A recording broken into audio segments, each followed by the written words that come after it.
Hello, you are listening to Deeply Curious. My name is Cody Jensen, and joining me in Tulsa, Oklahoma this week is Sarah Jensen, my wife. Hello. And also joining us in this episode is our friend Amber Day. Hello. That was me.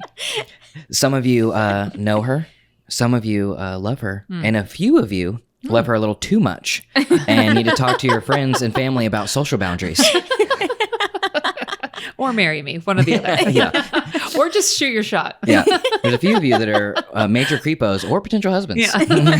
It's a blurry line. Deeply Curious is produced by Christian B. Schmidt and associate produced by Greg and Christy Jensen and Jeff Stevens, with additional support from the staff and crew members of the Jensen AV Club. With special shout out this week to James Hayes, who joined us this week. Hello. If you want to learn how you can support the show and get exclusive content and deeper access, head over to jensenav.club or just search Cody Jensen on Patreon. But if you can remember Jensen AV Club and add a dot in between AV and Club, you got it there. Yep. Very clearly explained. Yes. So in this episode, we are sitting around a round table with our friend Amber with a Little Mermaid puzzle in between us. Disney Thomas Kincaid puzzle. Please give it the respect it deserves. I'm sorry. Fully interlocking.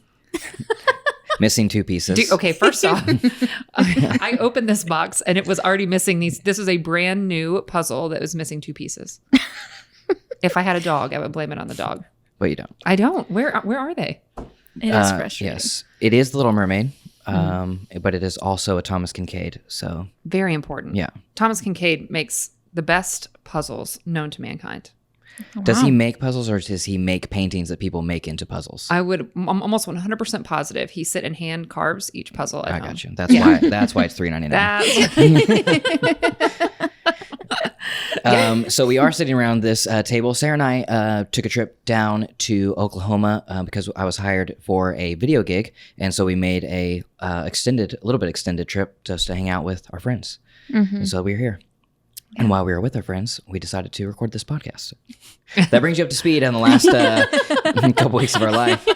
But in the last couple weeks, some things that I've been thinking about is our animalistic nature, or just as humans being animals in general. Like, we are animals. And the fact that we don't like to think of ourselves as animals. Right. And what does it mean that we are animals? And the thought that kind of really sparked this was I was sitting in a coffee shop and I was listening to music, and I was getting in, the music was moving me, and it was making me bob my head. So it was literally moving me, and I was just bobbing my head to the music, swaying, and I'm in a public place where other people cannot hear what I am hearing, but I cannot keep myself from dancing while listening to music. And I look over, and there is another girl like 2 tables over who has headphones in, and she's also bobbing and like dancing to the music. And I just kind of started pondering about like the nature of that. And then how if you play music for babies, they will dance without having to be taught to dance. Love babies dancing to music, by the way. It's so cute. It is so cute and so natural. Yeah. And I was just thinking about the beauty of that, the beauty of our animal nature, and the fact that music is played and our animal nature says to enjoy it. It brings joy to our brain in such a level that it manifests itself physically into dancing, without having to be taught that that's what you like.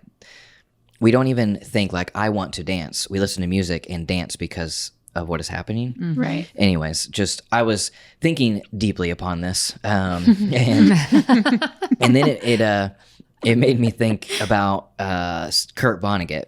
He has this quote that within the quote he says, "We're all just dancing animals."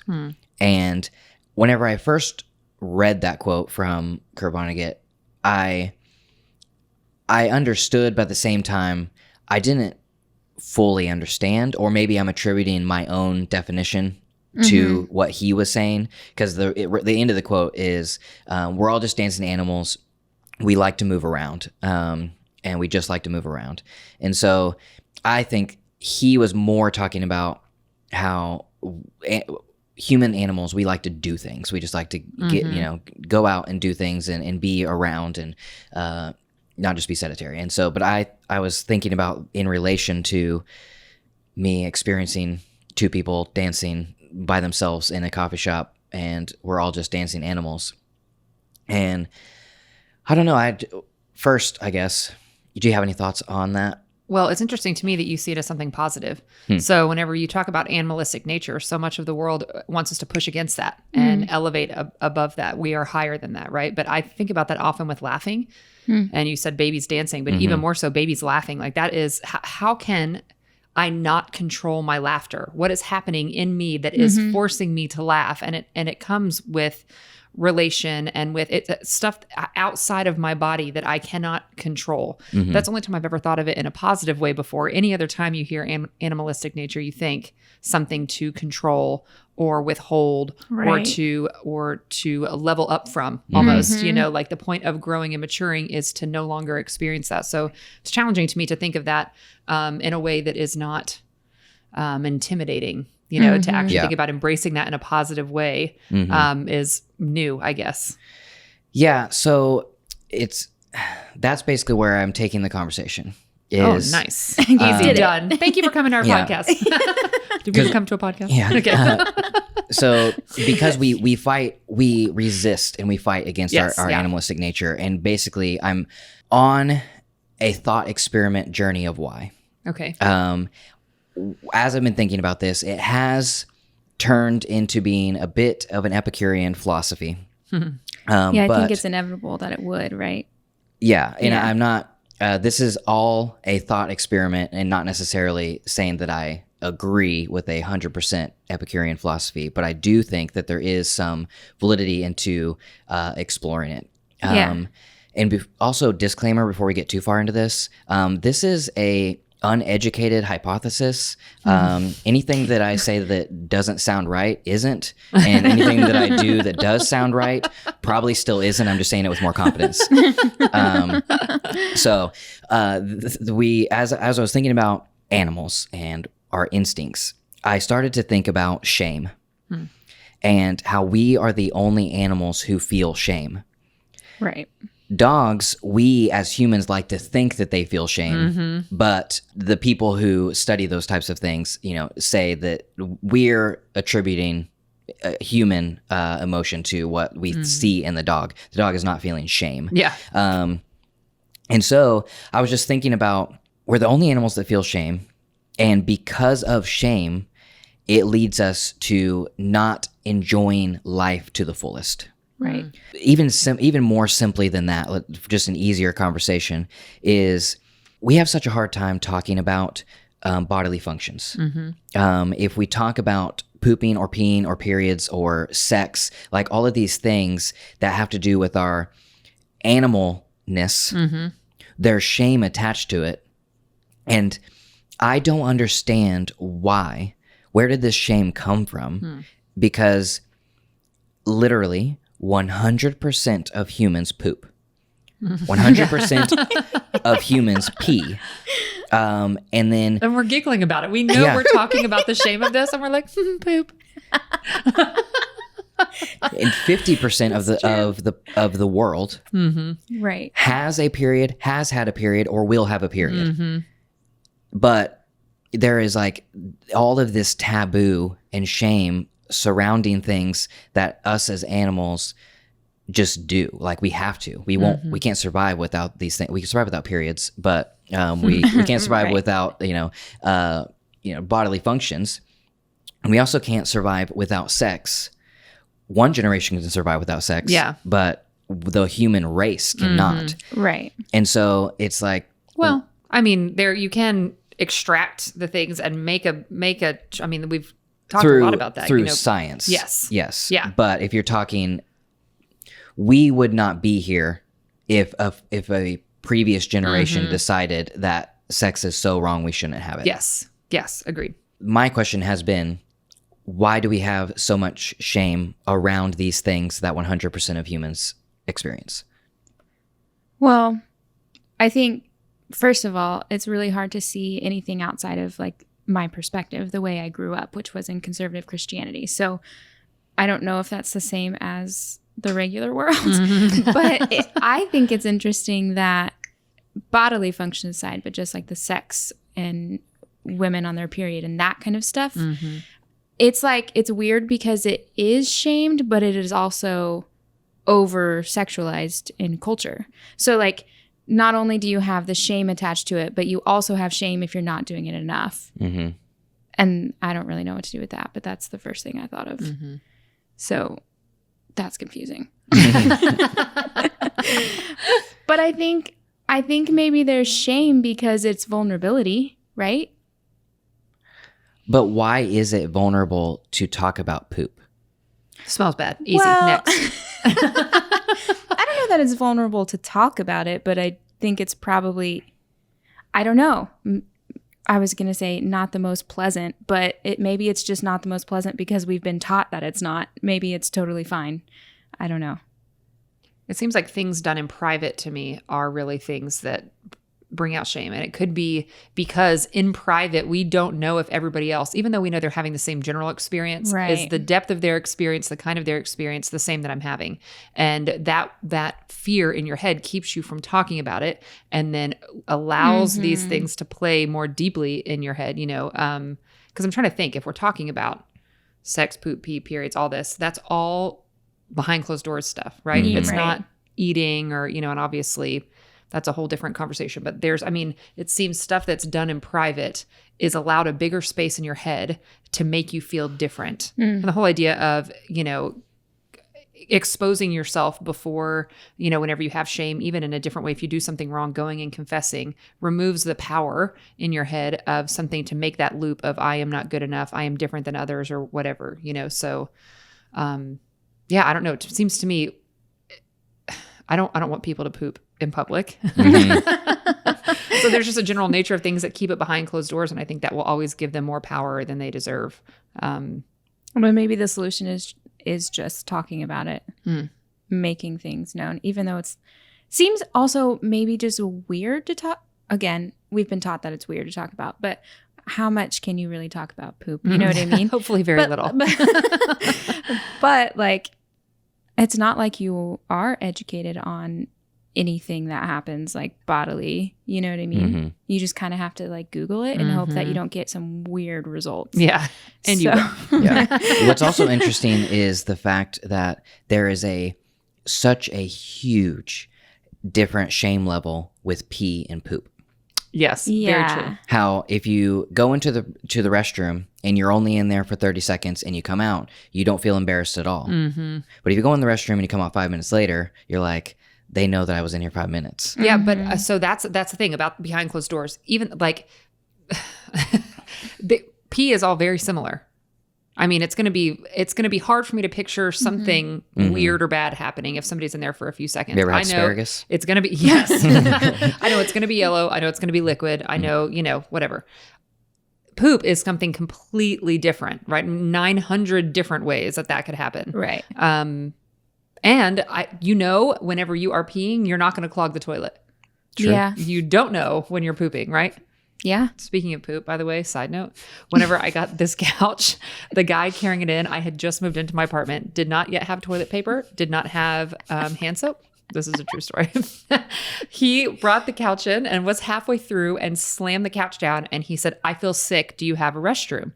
And so I'm thinking, oh, he's probably going to throw up. Okay. So I pointed him in there. My walls are quite thin, so you can hear a lot. And the poor guy, was in there for probably 20 minutes. My couch was in my doorway, so it wasn't brought in. So, people in the hallway and there was nothing. Anyway, I felt bad for him. I felt shame for him. Even though I don't believe it's shameful, it's nothing he can control. Right. I was like, that is humiliating. Why is it humiliating? Right. It is. And I also was very offended that he pooped in my toilet before I ever did.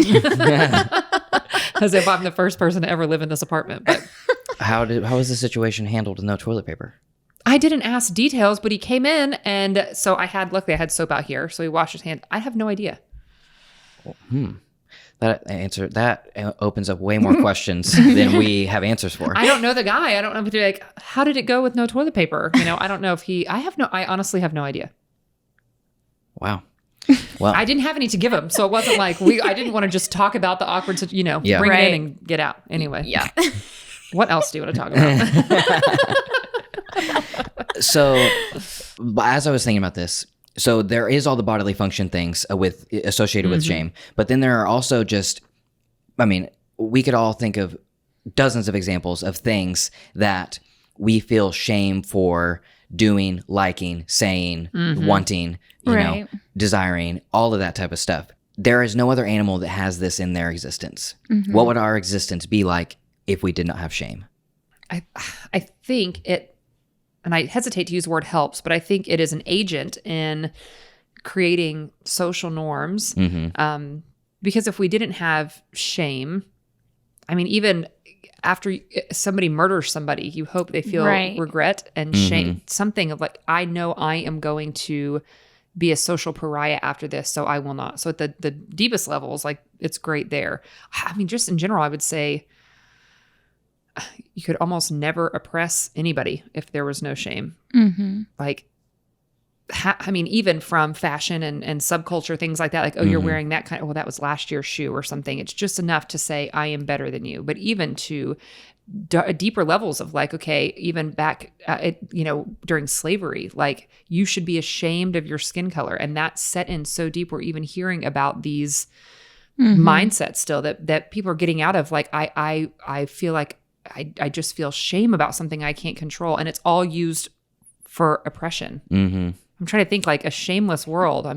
Yeah, I definitely think that it's the way that our world is set up, our society is definitely run better if people conform. And I think that it is used to help people conform in religion, in society, in everything. Like, you say, like, okay, this is good, this is not.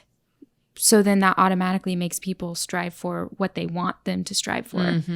It's just like how they needed like assembly line workers, And so like you conform to a rhythm and a pattern and a way, and it's easier to control. If you take religion into that, it's like there is... Some of it is fear on top of shame. There's like a both and there. I think it's hard to separate those two. Yeah, but selling an idea to somebody that they need to fear this and be shameful for wanting, desiring, or doing this, so that, like what Sarah's saying, you conform to the way of which our community most benefits if we all believe this same thing and go in this direction. Because without that shame and fear, people are free to have their own thoughts, opinions, and convictions, and some of those are going to differ from others and cause conflict. So to reduce the conflict, we fear and shame those into conforming. Well, and to reduce, I think, the need for us to have to like face ourselves. Right? Like, we shame and fear others so that we don't feel shame and fear. Right? I think it's used in that way as well. Especially for, like in like religious things, like things that you think are right and wrong and you should be doing this and not this and whatever, even if there's not really a right or wrong. It just is what it is.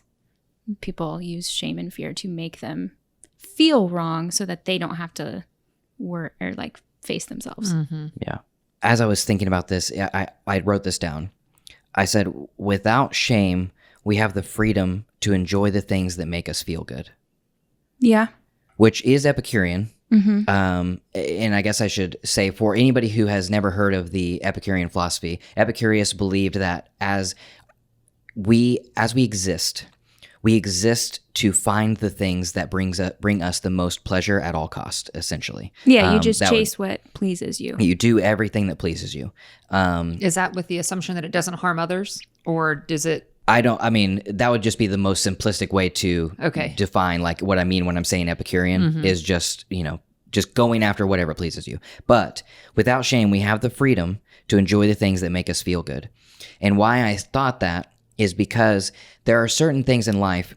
We talked about this in a previous podcast just recently about pretentiousness. And essentially it's that other people shame us into feeling bad about the things that we enjoy.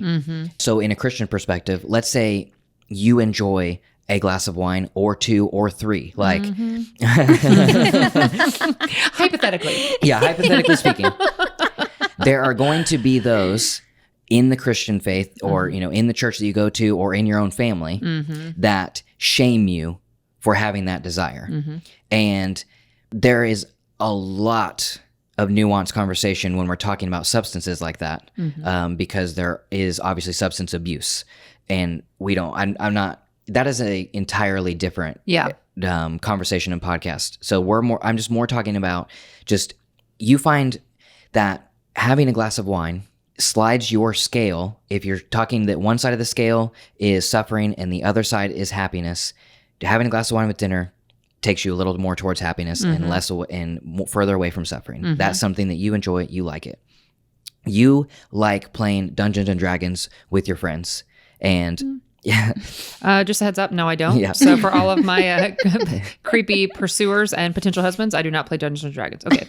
But why did you feel like you needed to clarify that? Because what if my husband thinks is he only loves me because I play Dungeons and Dragons? This is not a shame-based thing. I just want to make sure that the accurate information is out there so my future husband knows really who I am before we get married on first sight. Okay. In the sentence that I say you are into Dungeons and Dragons, I mean you, the ethereal you that is listening. Yes. Okay. So they are, not me. Okay.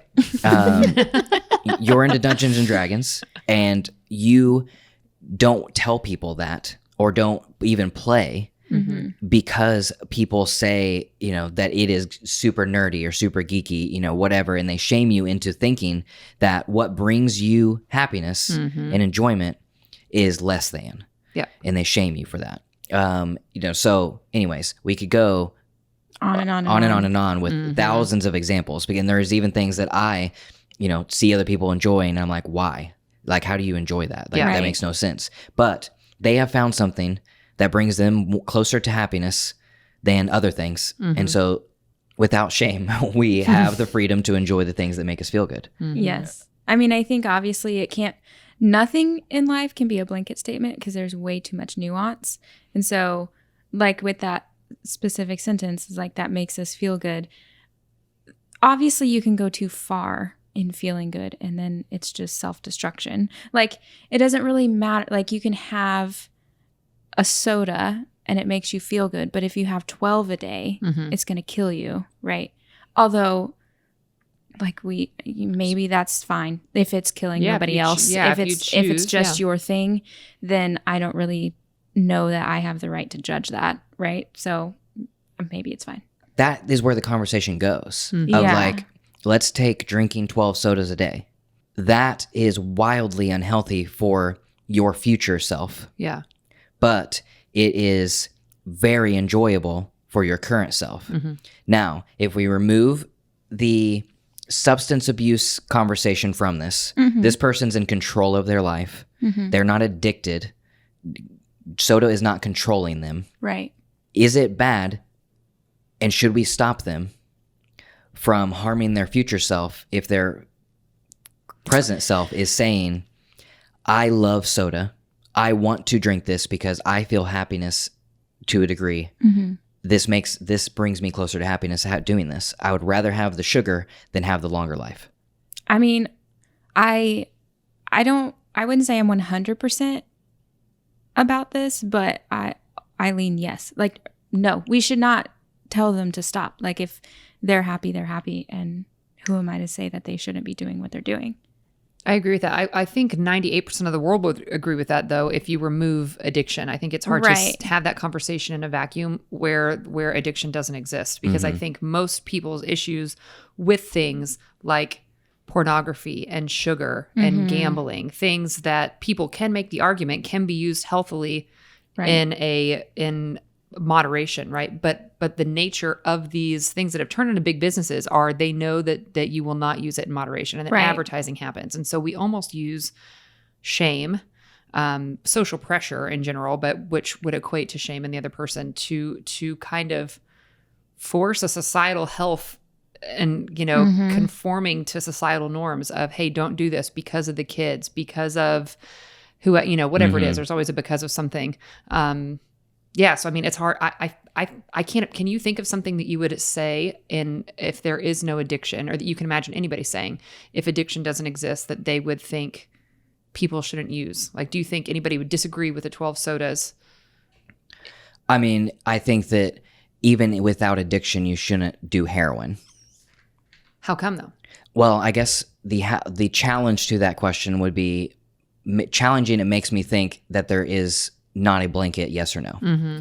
But the reason I started saying it is because it has way more detrimental effects to the user, and it has way more detrimental effects to those around the user. Okay. So somebody who's on like PCP becomes a danger to society. They may really enjoy it, but they're a danger to society, even if they're not addicted to it. Heroin and other hard drugs that you become no longer in control of yourself and pose a danger or a nuisance to others around you, then I think that is something that should be avoided. Yeah, I mean, if there's potential to harm anybody else, you are responsible for keeping that in check, for sure. So if there is no risk of harming others, but only high risk of harming yourself, should everything that fits under that definition be allowed? It depends on what you call harming others, because now I'm looking at it from a parent's point of view, thinking, okay, if there are people, working a lot with the foster care system and things like that, if there is a parent and they are not going to physically harm a child, but they are going to provide a less loving household. Well, that's still harm. That's harm done.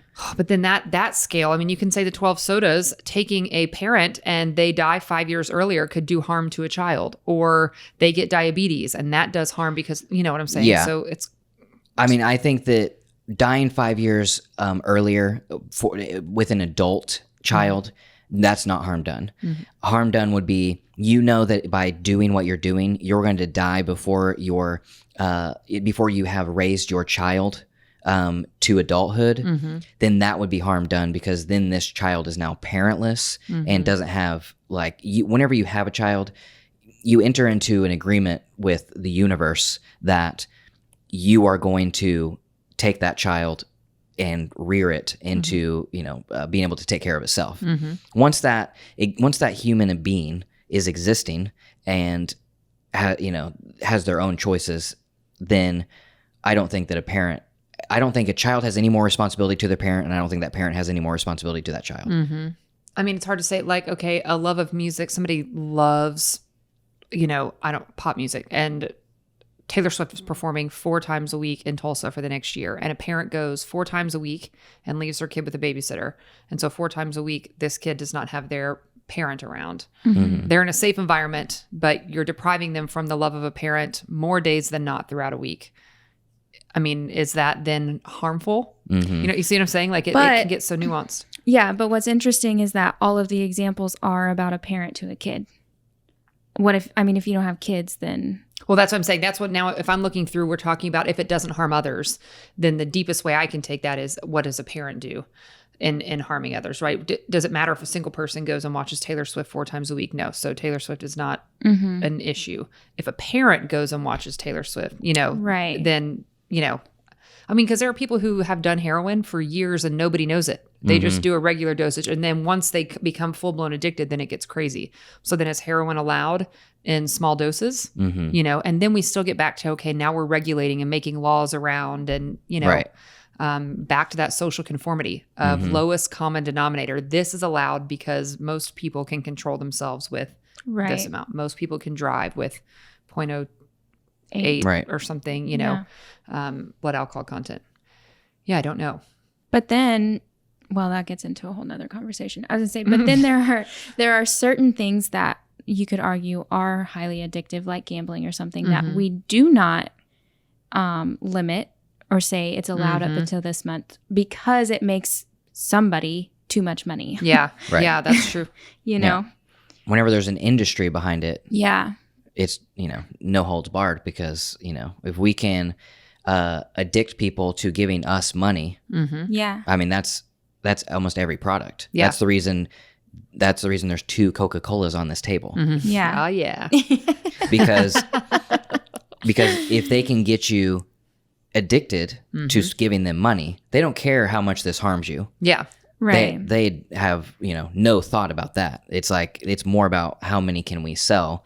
And if we can get people, if changing the ingredients will be a little bit less healthy, but way more profitable, we will do that. Oh, yeah, Yeah. for sure. Because they'll say, oh, well, the person has the right to not buy our product, right? Right. But I mean, this all gets down to the science of dopamine in our brain. So if you live purely Epicurean and say, okay, I'm just going to chase pleasure, well, then your dopamine center is going to be brrr all the time. And I mean, even if you think you are actively choosing what you're doing, you are still in some way addicted. It's just like our smartphones, I mean, they have hacked our dopamine center. So we know, I mean, and we're like, oh, no, I use it for work. I use it to stay in touch with family. And we know it is highly, highly addictive. And the science is out even yet on what the long-term effects of staring at a screen are for that long, or to have your dopamine center this is the first time where it's ever just been continually, I mean, they say ecstasy is an issue because it depletes your serotonin and it's hard to refill, right? And then all these chemicals work together.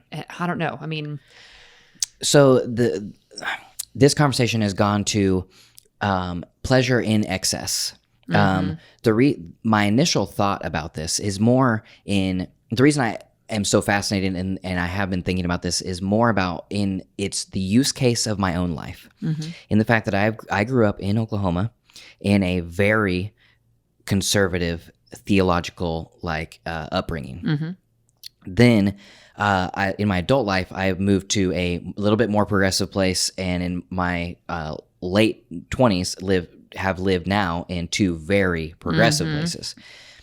And I've been thinking about just freedom in general, like freedom of the mind, freedom of my being, and thinking about that for my entire life, I have associated alcohol, let's say, with like shame and not be something that should not be enjoyed at all. Like if it's wrong, period. Like that's what it has been. In my early 20s, I found more nuance within that conversation, and then now at 30, I'm thinking without shame, I'm free to enjoy the things that I enjoy, and if I as a a Christian, I should have not a single ounce of shame if I enjoy a beer or alcohol, or if I'm like at a wedding, and I want to celebrate and I have some champagnes like in celebration, and it makes me feel good, like it increases like my celebratory atmosphere, this experience, then why should I not have that in my life? Again, in moderation. Like you find these things and you like, I have another thought about that, but I want to open up that to response first. I think the simple response is fear of excess. I mean, that's that, again, looking outside of addiction, outside of excess. I don't know that anybody would disagree with. I think we should do what we find pleasure in. If we know there's no addiction and we know we're not going to abuse it, I would think most people would agree with that, unless they are somebody trying to sell you something, which half the world is, then they want to say, okay, this thing is better, this new thing. They want to keep you from what you enjoy and create something else that you might enjoy in the future, right? But I can't imagine anybody really disagreeing with that statement that life is meant to be enjoyed and you should be able to enjoy whatever you would like outside of the fear of excess or addiction. I think so. Yeah. So, I mean, I agree, but I also know people personally that would say that having a drink, even if you aren't addicted, is a sin or Well- wrong and shame others and judge others for having a drink in any circumstance. Right. I mean, whenever we got married, we were 18, couldn't have alcohol at our wedding, right? But also, But you can die for your country. yeah. But also couldn't have dancing at our wedding because it was held in a church and dancing leads to drinking. We didn't even have drinking at our wedding. I also would say drinking leads to dancing. I think they might have it backwards, but So it's like, while I do think the majority of people have, a normal view of things, there are quite a few people out there, I think more than we realize, who don't. yeah. Who are weird and we shame them for not being like us. Shame. I think that like as I get older, maybe even as I get more removed from the very conservative, kind of upbringing that we had, the more comfortable I am not being ruled by shame. Like I think that there is a lot of good in Christianity. I think there's a lot of good people and a lot of good hearts, and probably the majority of them are doing mostly right, But I do think that it caused a lot of shame in my life growing up, and I am only just now getting comfortable with being okay that my faith doesn't look like somebody else's, and being okay with like sharing that it doesn't look like somebody. It hasn't looked like the majority of the people I know for a long time, but I feel much more comfortable sharing that now than I ever have, because I'm just comfortable with the fact that I don't want to live in shame anymore. You know what I mean? So I think, I don't know. I do think that there is more freedom in being okay with a little bit of Epicurean. I don't know. But I do think you have a responsibility as your own person. And of course, it matters more if it's affecting other people. I do think that. I think if you are affecting other people, then what you do matters more than if you're only harming yourself.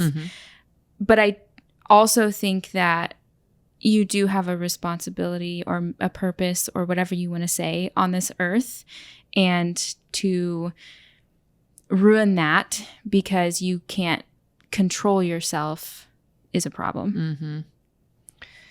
And I don't know. I go back and forth. Whatever. If somebody cannot control themselves and they enjoy themselves to excess and die, but their existence was bliss, and they did not harm another human, I don't blame them. I don't judge them. should we say that they did not live their life to the fullest, or try to stop them?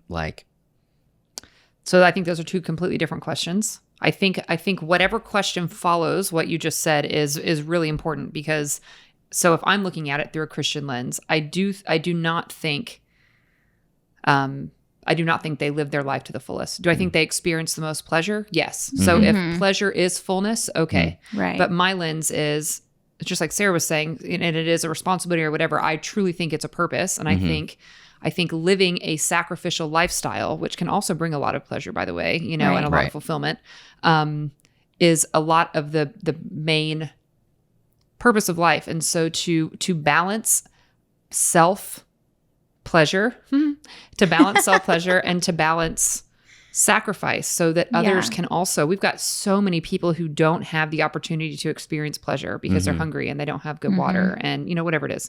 To sacrifice their pleasure for the sake of my own. Right. Is important to me that doesn't happen. So balancing how can I have a couple sodas or a couple glasses of wine or whatever it is, a couple weeks of vacation, and not just isolate myself on a beach and drink wine all day because it feels the best, Yeah, I do think that as in our society, we do kind of get caught up in ourselves and forget that helping other people really, truly does create the best life. Because I think regardless of your faith or beliefs, just like getting outside of your own head does so much for your mental state. And like going and serving somebody else food at a homeless shelter does something to your mental state and your heart that we don't give enough credit for. And so I do think we get caught up in this like, well, what's best for me? What do I need to do for my life? Blah, whatever. And sometimes in order to solve all your problems, you just need to go, hand out food to somebody. It really is that simple. Yeah. There is a squirrel who lives on the beaches of California. And there is Good life. and there is a squirrel who lives in the park in Ada, Oklahoma. Do you think that they have any worse or better existence than each other? Well, in my human brain, yeah. But do they know that? No. I don't think they do. So, if they don't, should we allow other human animals to live their existences without interference from those of us who think that we have found a better existence? State the question a different way. There is a Inuit tribe of people in Alaska who live their life incredibly simple with wood huts and ice fishing. Should we interfere with their life and tell them that they could have cars, they could have iPhones, and electricity? I don't think so. I personally think so. don't think so. So I think a lot of what is wrong. So weird. I was just talking to people about this earlier today. Is westernization and us thinking because we might have the newest stuff that it must be the best. Yeah. Even as we talk about cell phone addiction and lack of personal communication and all this different stuff. So I mean, no, I don't think we should interfere unless the only exception, I guess I would say, is if there's suffering. So, for example, the documentary we were watching the other day where these people are dying because their water is contaminated by their feces and pee and things. If we can fix that, the westernization, if we can help them stop dying, then I think like it's imperative you interfere to stop suffering. But if somebody is completely happy living off the grid or whatever, I'm not even aware that they're off the grid. Yeah. What's the grid? Yeah. Then I think, why should we force them to live a life that we're not even sure is better? Or that I would say I'm not even sure is better. Yeah. As a collective, let's say, like a collective of humans, not specifically us, because I think I know what our answers would be. But if a human animal lives in a beautiful beach town in California and a human animal lives in the sticks of Arkansas, do those is there one existence that is better than the other?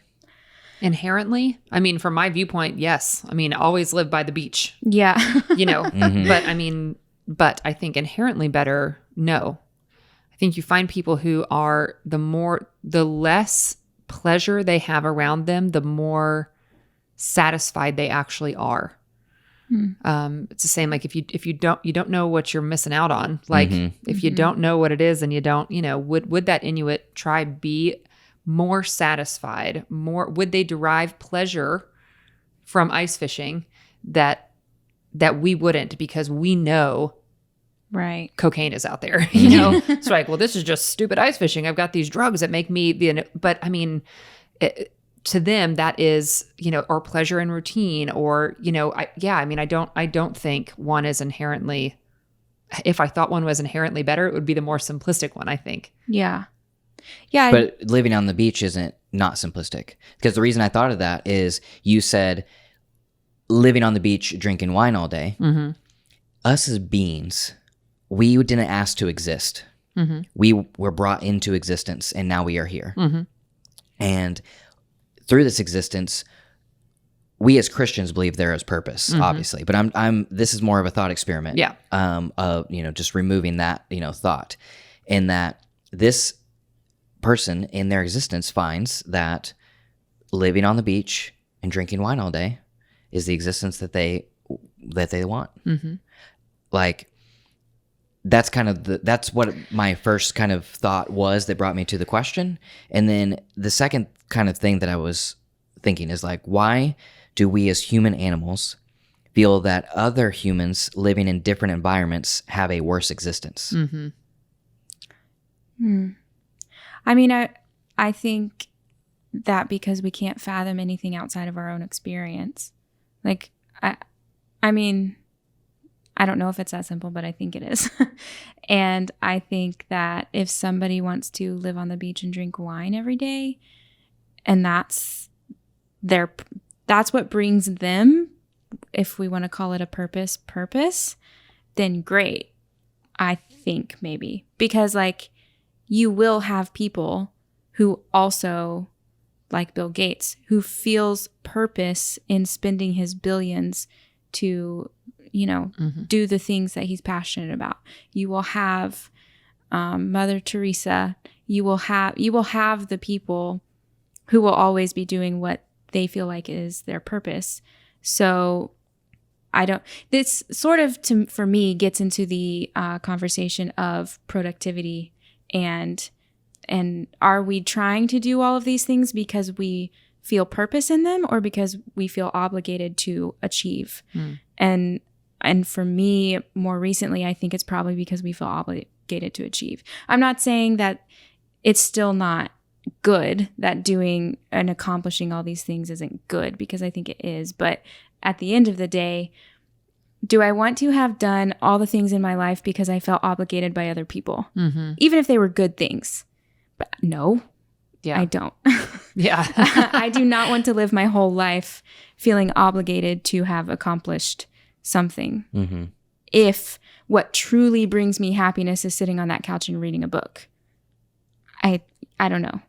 In that obligation to doing those things, like, I'm not saying this simply Epicurean, but why deny ourselves the pleasures of existence?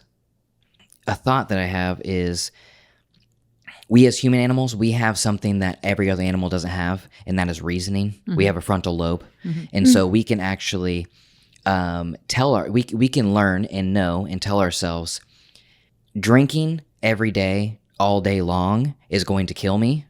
And so it's not actually the most pleasurable experience to do this nonstop, but I can enjoy this on the weekend, or I can enjoy this every night, like that type of thing. Same with, we have the ability to set ourselves up for maximum pleasure in the future.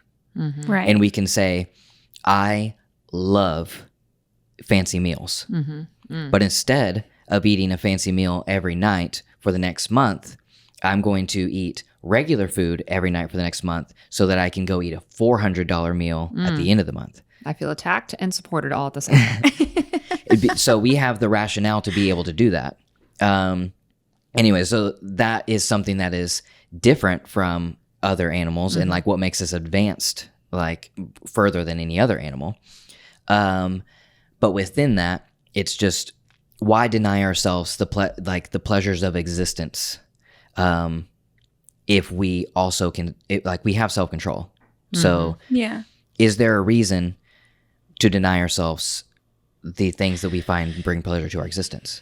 I mean, I don't think so. I think that, like you said, none of us really asked to exist. We just are here, and now we're doing it, right? So I personally, I just don't really judge anybody for the ways that they stay here. You know what I mean? Mm-hmm. And I understand that is that cannot be the blanket statement, because that gets into a lot of like self-destruction and also other people destruction. But generally speaking, like I don't think that we should tell somebody you can't enjoy being alive. Mm-hmm. This thing that makes you happy, you can't enjoy it. I don't believe in that. I don't think. I just think, I don't know. I think that it's so nuanced that it's impossible for me to make a statement. Mm-hmm. Mm-hmm. But I don't know. I just don't think we should judge other people for the ways that they stay alive. Yeah. I would say let's shift from the thought experiment into reality and talk more about what we the three of us, our personal experience with this, topic, and what we believe about it. So I guess I can just start and just, for me, and we've kind of alluded to it in the conversation, but there is actual ultimate pleasure in sacrifice. It is this counterintuitive, like paradoxical thing that if you follow every single thing that makes you happy to all end, it actually leads you into the worst existence you can have. Yes, yeah. It is, that sounds like, how? Like, if I follow everything that makes me happy, how could I possibly fall into suffering? But following every whim and whimsy leads you down a path into self-destruction, into not being free. You are now you are controlled by the things that make you happy, and they no longer make you happy. Seek them out to survive. And I'm not even talking about substances as far as like a quote unquote drug. But everything is a drug because if it affects our, serotonin and our pleasure centers, like, then it's a drug. So if you sought out exercise, let's say something that is inherently healthy, but if you seek exercise every day, all day long, to the maximum extreme, you actually, one, could kill yourself physically, and two, actually take your mind to a place of destruction, because you are a slave to the exercise instead of the exercise being a slave to you. As I was asking all these questions throughout the podcast, they are questions that I am pondering and trying to find balance, because in my life, that's what I've experienced and that's what I know. But I have also denied myself lots and lots of pleasure for reasons of shame and for reasons of not wanting to go down a path of destruction, but making those decisions with ill-informed information. Right. So I guess that's my experience in that, and kind of like where I'm at and why I was asking those questions. Because I do know that ultimately the times whenever I am the most the closest to happy on the scale is times whenever I am sacrificing myself for others, versus following every pleasure center that I can. But I also feel like I have missed out on many pleasures in life because of shame. Yeah, I mean, I think it just maybe comes down to asking yourself the motives behind what you're doing, or why you believe what you believe, Like, are you doing something out of shame or out of fear? Or are you doing something because you want to do something good for somebody else? You know what I mean? Like, just asking the motives behind why you're getting 12 sodas a day, maybe, I don't know, takes care of a lot of that. Here is a common rebuttal from a Christian. Okay. You need to be seeking out those things in Jesus. You should not, you need to be finding your fulfillment and your happiness and, your purpose, all that type of stuff in Jesus alone. I would say I agree with caveat. I think that, we just saw it recently with Pastor Jared Wilson, who is a, strong, powerful, like, faith leader, and who sought Jesus for everything, yet committed suicide. Some Christians say, well, he wasn't truly following Jesus because he didn't have Jesus in his heart. He didn't have Jesus. Like, he needed to seek Jesus more for that. That is wrong on 1,000 levels. So let's take that as the most extreme example. something that is literally death. But, you know, to a more like everyday thing and say, you do love Jesus. You seek after, you know, Jesus in your life and for fullness in that and fulfillment in that. But you also enjoy drinking soda, and it brings you a little happiness every day to have the soda. Should you now say, like, this soda bringing me happiness is wrong, and so every time I crave soda, I should pray and say, Jesus, give me the feeling that the soda gives me? Yeah. It's hard to say, because I think for me, like we say, you know, Jesus is the word of God is, you know, food for your spirit, things, you know, of that nature. But reading the Bible does not taste like food. We make all of these allegories back to our senses, saying, you know, okay, you should, you know, feel fulfilled. And I mean, really none of that is, if you're chasing that emotional center, which is what pleasure is, if you're chasing that emotional center in your faith, I think that just is very, very difficult. So for me, having Jesus being the foundation, right? Finding no pleasure in something outside of Jesus. Not that Jesus is the only pleasure, but Jesus is the foundation. If I'm going to go do cocaine, which is illegal, and I feel personal shame about it due to my faith. Personal conviction about it. Yes. Well, and conviction and shame. Like, man, I know this is illegal. I should not be doing this. Okay, that to me removes me from this foundation of building pleasures on Jesus, right? I'm like, man, this is illegal. I know I shouldn't be doing this. Yeah. So that is outside of Jesus. Soda is legal. Do I believe that everything legal is right and everything illegal is wrong? No. But I mean, if there is something, if you can't do it,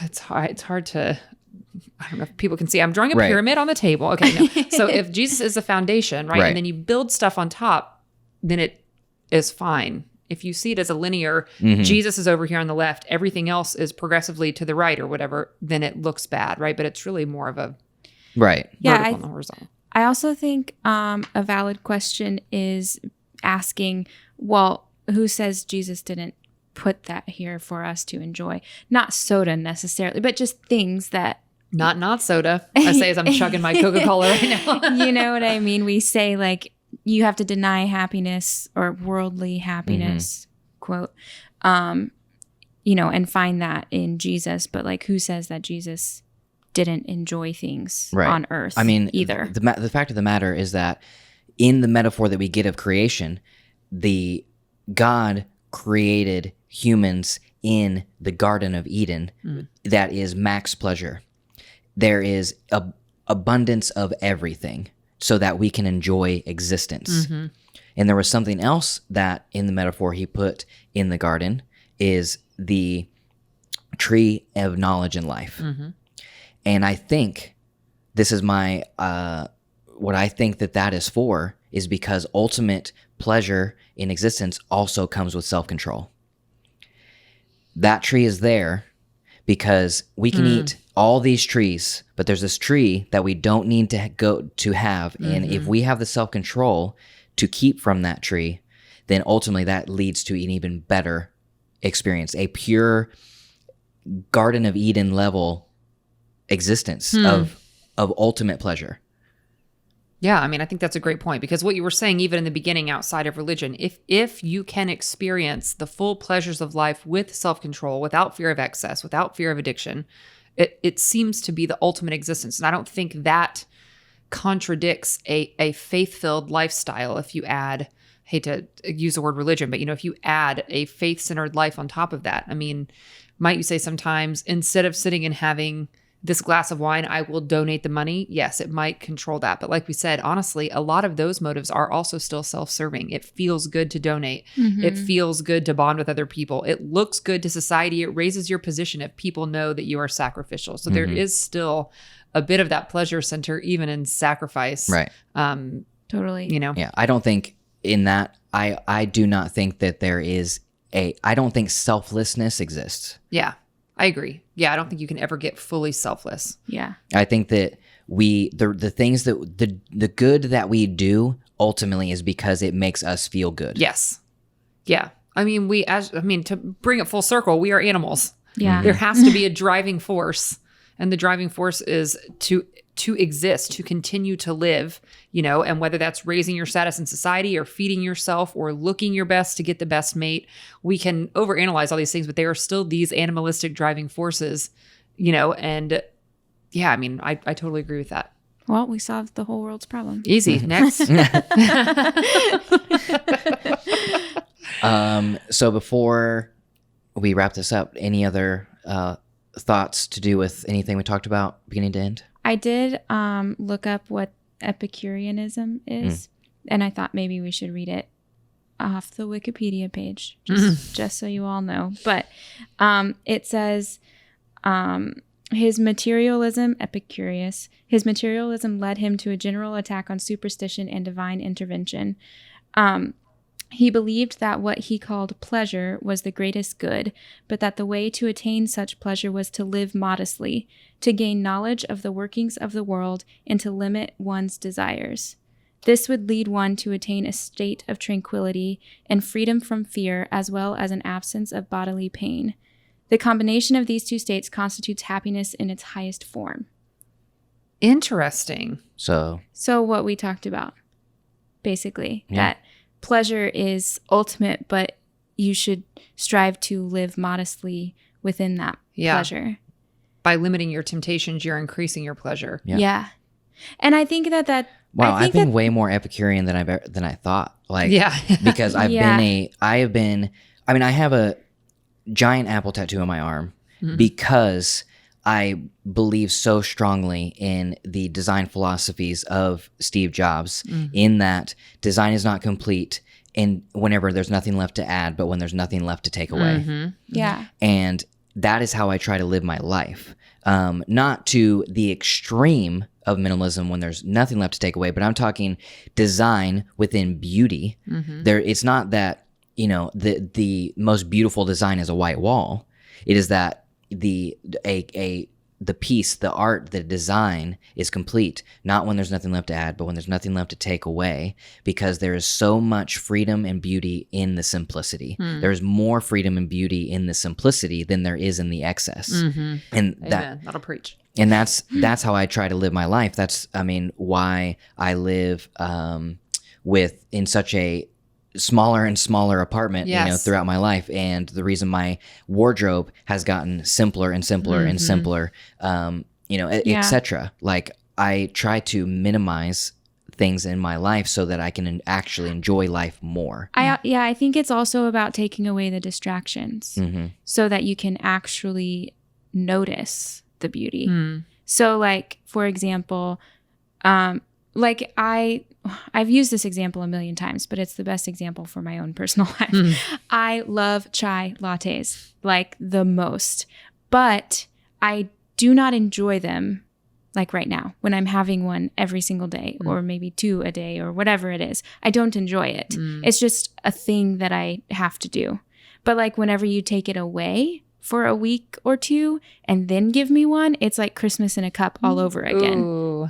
And so I think it's also maybe about, it's just knowing those things about yourself and taking away the distractions so that you can, like Mary Oliver, a poet, she, there's a quote from her, one of her poems that's like, what do you plan to do with your one wild and precious life? And a lot of people use that to encourage people to like, go do big things, accomplish whatever. But, I saw online somebody said what most people don't realize is that Mary Oliver chose to live in solitude and look at the flowers. And it's just like this idea of like, it's not about everything. It's just about like the things that you love. Yeah. So that brings it around. Mary Oliver's existence. Yeah. Was her existence less than anybody else's existence, or did she live the best existence out of any human? I think she lived the best existence for herself out of any human. Yeah. I think it's going to get hard because I was going to say if you look from a religious standpoint, or what is a word I'm looking for anyway? I keep saying religious. I don't mean that. Spiritual? I guess. But yeah, anyway. So standpoint, like, would she be more useful giving to society. Well, But her poems and art, if it created a lifestyle for her to create art that then influences society. I was about to say the maybe she point did. specifically with Mary Oliver is that she didn't waste her time. Right. Which I guess would be the whole beach and wine situation, right? Which Yeah. I also said I don't judge anybody for. So I don't really know what I believe. That's what we're back to. But why is her existence predicated on her contributing, her changing society? Because I do no, it's not about changing society. It's about fulfilling purpose and about doing. Her purpose in existence was enjoying flowers. Well, no, because she wrote poetry. I know. I'm saying hypothetically. Well, Let's, hypothetically, I'm saying fine. because we were okay with, the existence and but she also gave of herself into the poetry, which changed the world. There are millions of non-Mary Olivers who live in very simplistic, nondescript, in the woods type life, like Mary Oliver, Yeah. who don't change anything. They live their life within their small community, and they live, they die. That's the end. Nobody remembered them. Was their Well- existence less than anybody else's existence? No. Also, I don't think that they didn't change anything. I think you being on Earth inherently changes something. And I think you dying within your own small community affects your own small community, even if nobody knows about it. But I think the point with the Mary Oliver thing is that she did not, she didn't choose not to fulfill her purpose. Mm-hmm.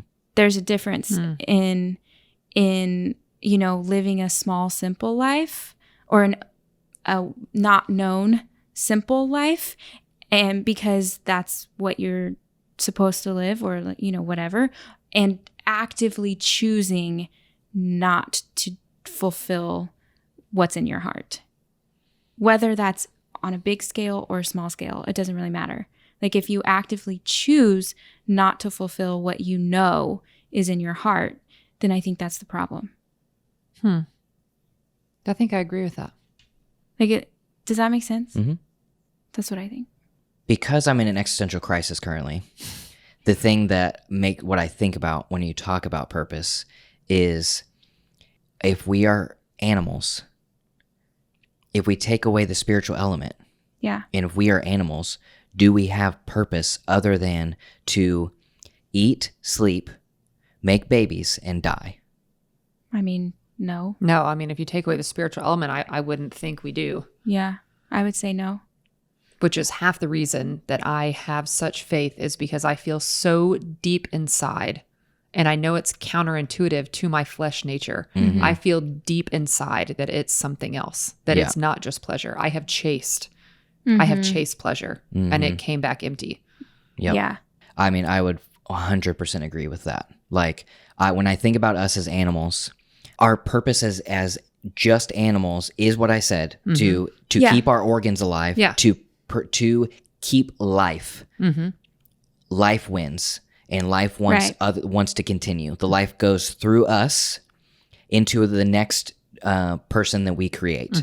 And everything that we do is to keep our life existing and create other life and create more life. Yes. But in my existence, in my experience, I have experienced a fuller and richer meaning through things like I mentioned earlier that are just counterintuitive to just that animalistic nature. That Right. through everything that I said earlier and everything that Amber just said, is what gives me that strong sense of belief in the existence of a creator. Yeah. I mean, I just don't see how. I do not say that I have all the answers. The fact that I cannot find the answers also points me to that, by the way, right? I mean, I think if we were only flesh and bone, then we wouldn't even care to have this discussion. You would not have the ability to have an existential crisis if we were just meant to continue our own existence. The fact that we struggle and that we hurt and that we think and that we care the fact that we even ponder our existence, to me, points to purpose, creation. I mean, Yeah. I don't mean to say how can it not in a prideful way, but I mean, truly, I'm so deeply in the midst of that experience right now that I feel, how can it not? Yeah. How, I mean, I can see how people explain it different ways. I cannot see strict materialism. Hey, we are just flesh, bone, and blood, and then you die, and then it's over. I just I cannot, and it's not that it scares me to think that. I cannot fathom that. Right. That just how could it possibly be real? I would say the opposite, that it would almost be, it would kind of be freeing to think that we are just flesh, blood, we die. Yes. But I have found the ultimate freedom in sacrificing those things for the greater good and for Jesus. I mean, we'd have to get into the entire like what Christianity is like in order to like fully describe what that means. But I have experienced it. The ultimate pleasure I've ever had is giving my life and making choices based on the teachings of Jesus. And so because of that, I am Epicurean in that I find the most pleasure in following Jesus. So that's what I choose to do. Yes. And even deeper than that, following Jesus, which means to throw off worldly pleasures and not chase worldly pleasures, which we just found out is actually very Epicurean. Yeah. Even more than I initially thought from just kind of what we had talked about, you know? So, I mean, that's interesting. Although him being a strict materialist, it's funny to find ourselves on opposite sides of the spectrum, but with the same kind of end result in how we live our lives out. I guess, although his might not be self-sacrificially, but limit pleasure to increase, limit options to increase pleasure. Right. You know? Well, There we go. Now we really did it. yep. So I think that's a good place to end it. So thank you guys for listening to Deeply Curious. If you want to get deeper access or exclusive content from us, you can check that out on our Patreon page at Jensen AV Club. A huge shout out to Amber Day Whoop whoop. for joining Still us single. on this podcast. Anything you want to shout out or have people follow you on? Yeah, 918. Just kidding. Yeah, I mean, Instagram. Oh, hey, it's me, Amber. I don't ever post anything, but come along. There you go. So yeah, thanks for joining us for this episode, and we will see you next week. Bye. Bye-bye.